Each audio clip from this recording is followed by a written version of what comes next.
Hi, we have been talking about endogeneity and two-stage least squares. And part one looked at endogeneity, what it is and why it is bad for estimation. And in this part, we're going to talk about two-stage least squares, okay, and how we can correct for it.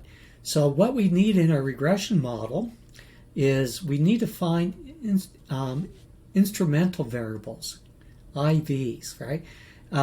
And they're very, very special kind of things. They're correlated with the endogenous predictors, right?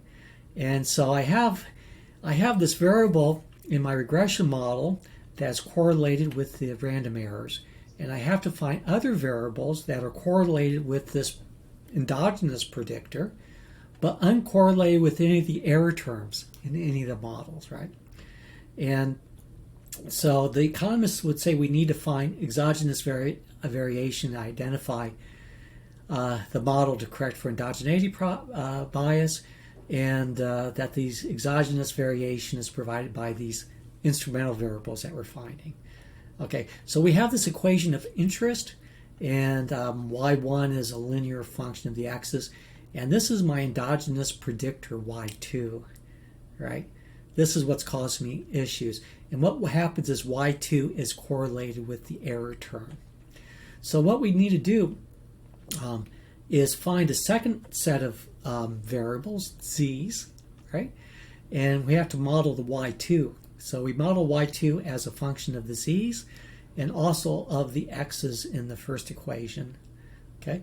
And the model assumption is that epsilon 1 and epsilon 2 are correlated with each other. Okay, so the x and the z are exogenous, which means they're from outside the system, outside the economic system. And the z's are called instruments for y2. Okay, so we have structural restrictions here that the z's do not appear in the first equation. Now, often there's an economic theory for that, okay?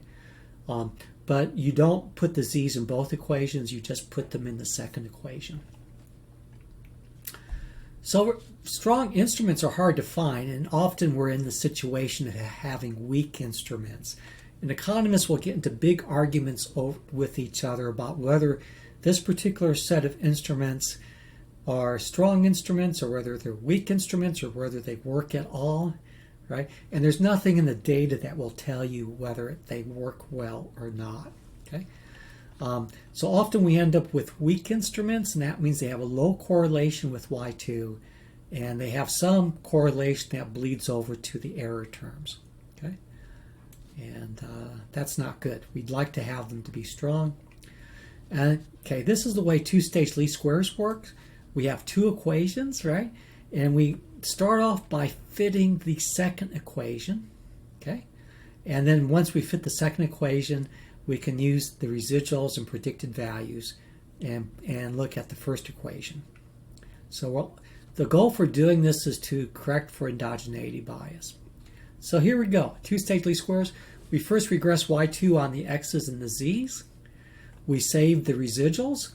You know, you have the line and the observation, and the residuals are the distance between the observation and the line. We save those. And we also save the fitted values or the predicted values of y2. Okay. Then if you want, you can do a Hausman test. This is an extra step. You regress the y1 on the x's and the y2 and the residuals from the first step. And you can test to see whether endogeneity is an issue.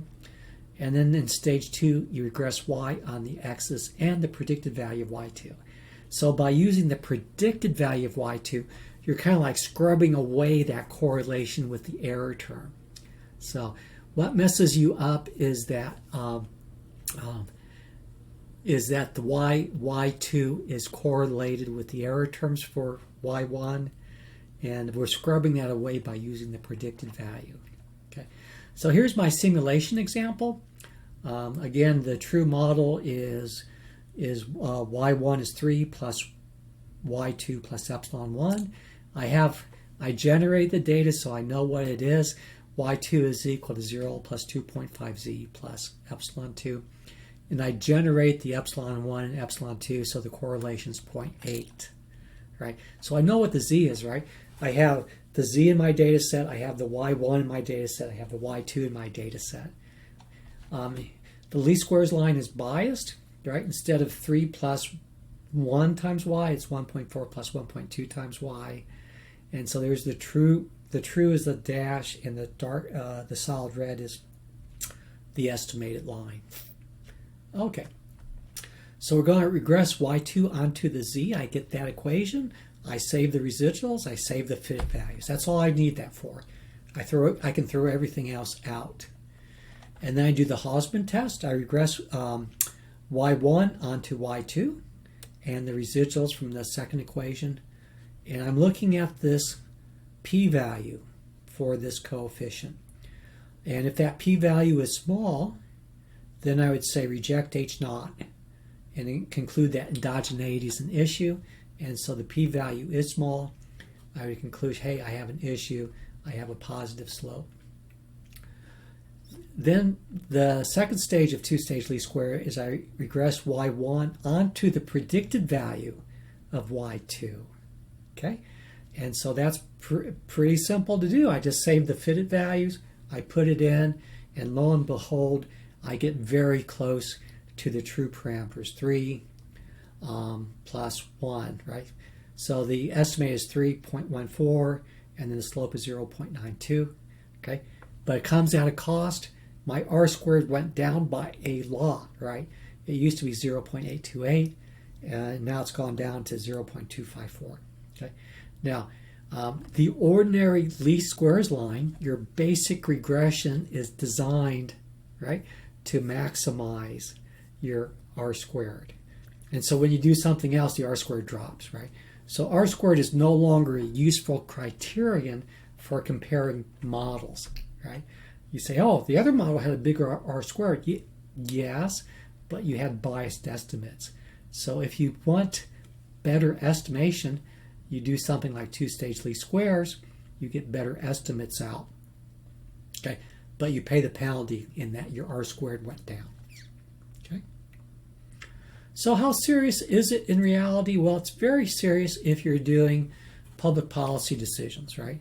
If you're saying, hey, we're going to change something about the economy, okay, then it's a very serious situation.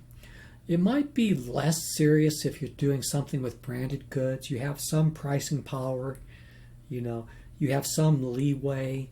You may not be in such a terrible bind. Okay.